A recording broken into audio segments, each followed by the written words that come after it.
February 2024, Banyan Tree. Teaching story. God and man. In the ancient days, when the first quiver of speech came to my lips, I ascended the holy mountain and spoke unto God, saying, Master, I am thy slave. Thy hidden will is my law, and I shall obey thee for evermore. But God made no answer, and like a mighty tempest passed away. And after 1,000 years, I ascended the holy mountain and again spoke unto God, saying, Creator, I am thy creation. Out of clay hast thou fashioned me, and to thee I owe mine all. And God made no answer, but like 1,000 swift wings passed away. And after 1,000 years, I climbed the holy mountain and spoke unto God again, saying, Father, I am thy son. In pity and love, thou hast given me birth, and through love and worship, I shall inherit thy kingdom. And God made no answer, and like the mist that veils the distant hills, he passed away.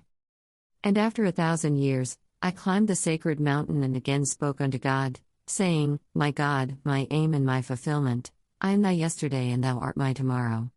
I am thy root in the earth and thou art my flower in the sky, and together we grow before the face of the sun.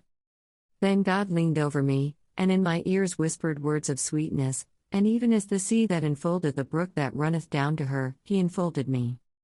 And when I descended to the valleys and the plains, God was there also. Khalil Gibran. This, I know, Pam Grout. Scientists tell us that 98% of our 60,000 thoughts are repeats from the day before. Once we begin to look for what's right, our lives begin spinning in unimaginably exciting new directions. The universe is limitless, abundant, and strangely accommodating. The way I see it, there are just two things we need to know: the universe has our back. Everything is going to turn out okay. You can go back time and time again to the shoe store, but it will never sell milk. The brain is basically a bureaucrat. It looks at the past, applies it to the present, and uses it as a map to predict the future. It literally makes up stories. Inspiration. Mind matters. Mind is Maya. Mind is at the root of all activities. It gives strength to desires, fosters fear, and builds castles in the air. It confers force on egoism and stimulates aspirations. Every tendency takes its origin from the mind.